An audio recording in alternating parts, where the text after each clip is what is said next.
का बाहरी दरवाज़ा खुला हुआ था। ड्राइंग रूम में घुसी तो सन्न रह गई। इन्होंने मेरी एक सहेली को अपनी गोद में बैठाया हुआ था। मुझे देखते ही ये घबराकर सॉरी सॉरी करने लगे। मेरी आंखें गुस्से और बेइज्जती के आंसुओं से जलने लगी।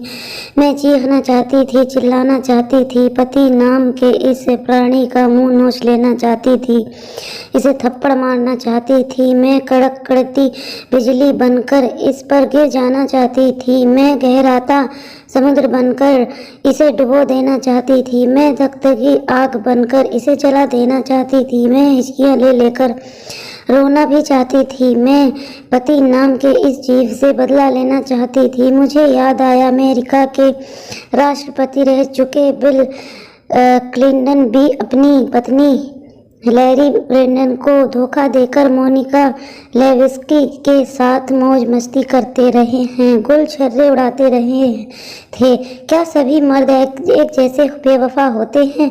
क्या पत्नियां चले जाने के लिए ही बनी हैं? मैं सोचती रील से निकल आया उलझा धागा बन गई थी मेरी जिंदगी। पति की ओछी हरकतों ने मेरे मन को छलनी कर दिया था। हालांकि इन्होंने इस घटना के लिए माफ़ी भी मांगी थी, फिर मेरे भीतर सब्र का बांध टूट चुका था। मैं इनसे बदला लेना चाहती थी और ऐसे समय में राज मेरी ज़िंदगी में आया। राज पड़ोस में किराएदार था, 6 फुट का गोरा चिट्टा नौजवान। नहाकर जब मैं छत पर बाल सुखाने जाती तो वह मुझे ऐसी निगाहों से ताकता कि मेरे भीतर गुदगुदी होने लगती। धीरे धीरे हमारी बातचीत होने लगी।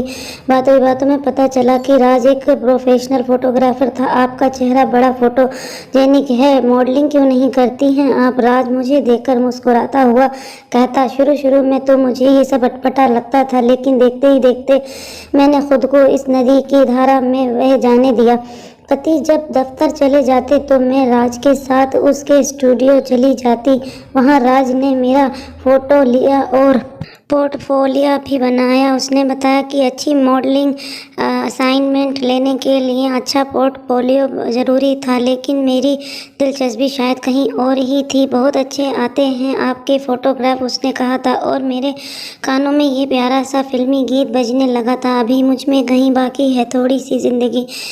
मैं कब राज को जाने लगी मुझे पता ही नहीं चला। मुझ में उसकी बाहों में सो जाने की इच्छा जाग गई। जब मैं उसके करीब होती तो उसकी गंध मुझे मदहोश करने मेरा मन बेकाबू होने लगता। मेरे भीतर हसरतें मचलने लगी थीं। ऐसी हालत में भी जब उसने मुझे मॉडलिंग का ऑफ़र दिया तो मैंने बिना झिझके ही कह दिया। उस दिन मैं फेशियल, मैनिक्योर, पेडिक्योर, ब्लीचिंग वगैरह मैं एक दिन पहले ही एक अच्छे ब्यूटी पार्लर से करवा चुकी थी। मैंने अपनी सबसे सुंदर ईयररिंग्स और डायमंड नेकलेस पहना, कलाई में महंगी घड़ी पहनी और सज धज कर मैं राज के स्टूडियो पहुंच गई। उस दिन राज भला का हैंडसम लग रहा था। सफ़ेद कमीज और काली पैंट में वह मानो कहर ढा रहा था।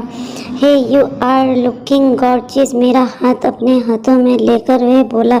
ये सुनकर मेरे भीतर मानो सैकड़ों सूरजमुखी खिल उठे। फोटो सेशन के अच्छा रहा। आज के सामने टॉपलेस होने में मुझे कोई शक नहीं हुआ। मेरी देह को वह एक कलाकार सा निहार रहा था, किंतु मुझे तो कुछ और ही चाहत थी। फोटो सेशन के ख़त्म होने के ही मैं उसकी ओर खिंची चली गई जैसे लोहा चुंबक से चिपकता है। मेरा दिल तेजी से धड़क रहा था। मैंने उसका हाथ पकड़ लिया। नहीं पायल, ये ठीक नहीं। मैंने तुम्हें कभी उस निगाह से नहीं देखा। हमारा रिलेशन प्रोफेशनल है। राज का एक एक शब्द मेरे तन मन पर चाबुक सा पड़ा, पर मुझे लगा तुम भी मुझे चाहते हो। मैं बुदाई।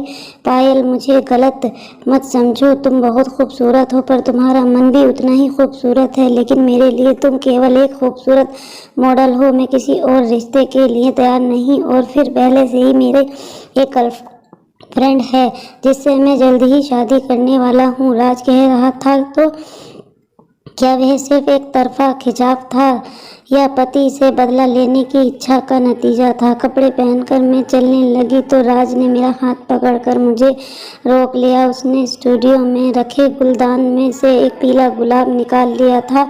वह पीला गुलाब मेरे बालों में लगाते हुए बोला, पायल, पीला गुलाब दोस्ती का प्रतीक होता है, हम अच्छे दोस्त बनकर रह सकते हैं। राज की यह बात सुनकर मैं सिहर उठी थी। वह पीला गुलाब बालों में लगाए मैं वापस लौट आई अपनी पुरानी दुनिया में। उस रात कई महीनों के बाद जब पति देव ने मुझे प्यार से गले लगाया और सुधरने का वादा किया तो मैं पिघल कर उनके आगोश में समा गई। खिड़की के बाहर रात का आकाश न जाने कैसे कैसे रंग बदल रहा था। ठंडी हवा के झोंके खिड़की से भीतर कमरे में आ रहे थे। मेरी पूरी देह में मीठे जोश से भरने लगी। पति देव ने जब मुझे बाहों में लिया, मैं जैसे बहती हुई पहाड़ी नदी बन गई थी। एक मीठी गुदगुदी मुझ में सुख भर रही थी, फिर केवल खुमारी थी और उनकी छाती के बालों में उंगलियां फेरते हुए मैं कह रही थी, मुझे कभी धोखा मत देना।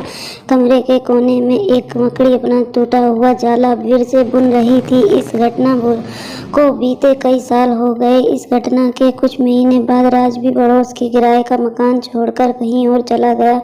मैं राज से उस दिन के बाद फिर कभी नहीं मिली, लेकिन अब भी मैं जब कहीं पीला गुलाब देखती हूँ तो सिहर उठती हूँ। एक बार हिम्मत करके पीला गुलाब अपने जोड़े में लगाना चाहा था तो मेरे हाथ पूरी तरह कांपने लगे थे। तभी पति देव ने आकर मेरे कांपते हाथों को थाम लिया और वह पीला गुलाब बहुत प्यार से लगाया। अच्छे सीख, जो ठीक है वही ठीक है, जो अच्छा है वही अच्छा है, जो गलत है तो गलत है।